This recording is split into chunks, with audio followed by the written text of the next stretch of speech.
First guy we got to get into is Anthony Volpe, who is currently playing at High A Hudson Valley. He has had a truly breakout season. After 34 games in 2019 with Pulaski, in which he hit just .215 with 2 home runs and 11 ribbies, he has just been off the charts good in 2021. It began with Tampa, where he batted .302 with 12 home runs and 49 ribbies in 199 plate appearances over 54 games. In nearly as much time at High A, 49 games, he's batted .295 with 13 home runs, 35 ribbies, and he's got a .392 on-base percentage. Between both levels, he's got a .426 on-base percentage and a .612 slugging percentage, good for a total of 25 home runs, 84 ribbies, and a .298 batting average. He has been tremendous. He's also got 32 stolen bases. Now, part of that is the product of some of the new minor league rules governing pickoffs and things like that. But Anthony Volpe has rocketed up to the #1 prospect position with the Yankees, just ahead of our next contestant, Jason Dominguez. The Martian overall has hit .255 with 5 home runs and 19 RBIs between rookie ball and low A this season. He's got 8 doubles, he's got 1 triple. He's been doing pretty well at getting on base, a .353 overall on-base percentage, though it has dropped from .407 at rookie ball to .345. He struck out a bit too much, 67 strikeouts in 192 at-bats, but keep in mind, he's just 18 years old. He's a switch hitter, so he's got 2 swings to work on, and he's playing against competition that's a little bit older and more experienced than he is. Also, he's in a new country.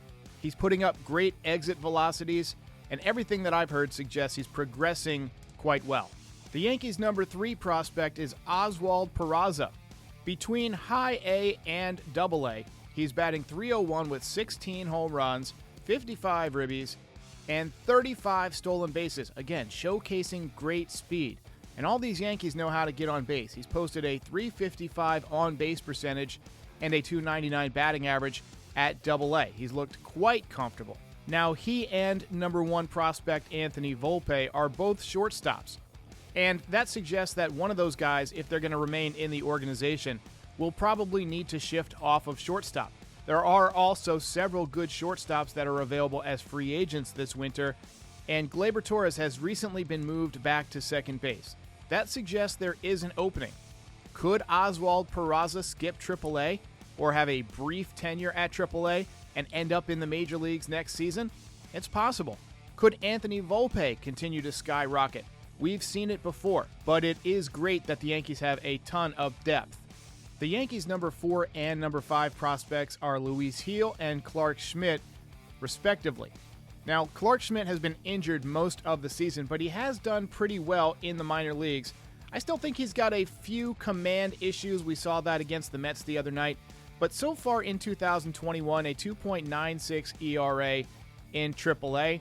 And you know what Luis Gil has done. He's been terrific in his brief tenure with the Yankees. Some ups and downs, but he's looked lights out at times. Austin Wells is the Yankees' #6 overall prospect. He is a catcher.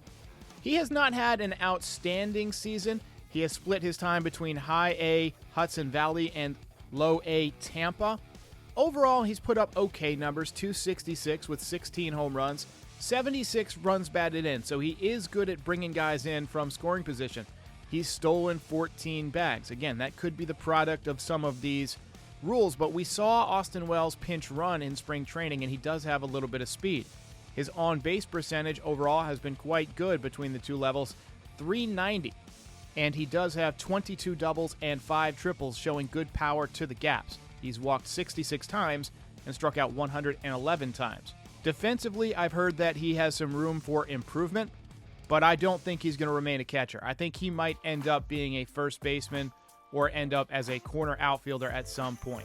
Trey Sweeney began in rookie ball and has moved up to Tampa, Low A.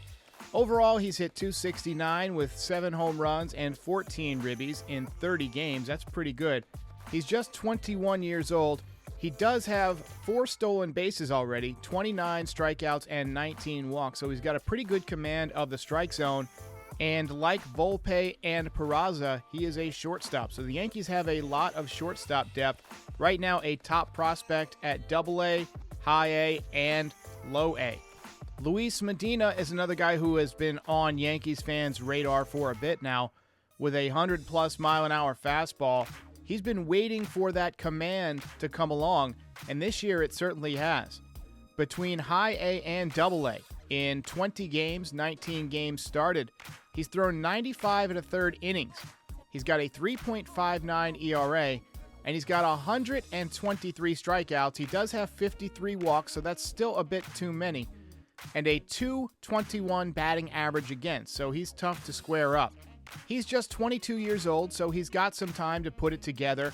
Would not shock me if we see him take kind of a Luis Heel 2021 path to the majors in 2022, where he makes a spot start at some point during the season, and if he pitches well, that could lead to more opportunities. 22-year-old lefty Ken Waldichuk is somebody that I personally have been watching a lot this season. He's made 22 appearances between High A and Double A. He is 6-2 with a 3.02 ERA, 104 1/3 innings, and 159 strikeouts, just 13 home runs allowed, 49 walks, that's probably too many, but he's got pretty good stuff, a plus fastball and a good breaking ball, and he's a lefty with a good funky delivery, so I could see him having an impact in the big leagues. Lastly, outfielder Everson Peirera. He's played very well this year.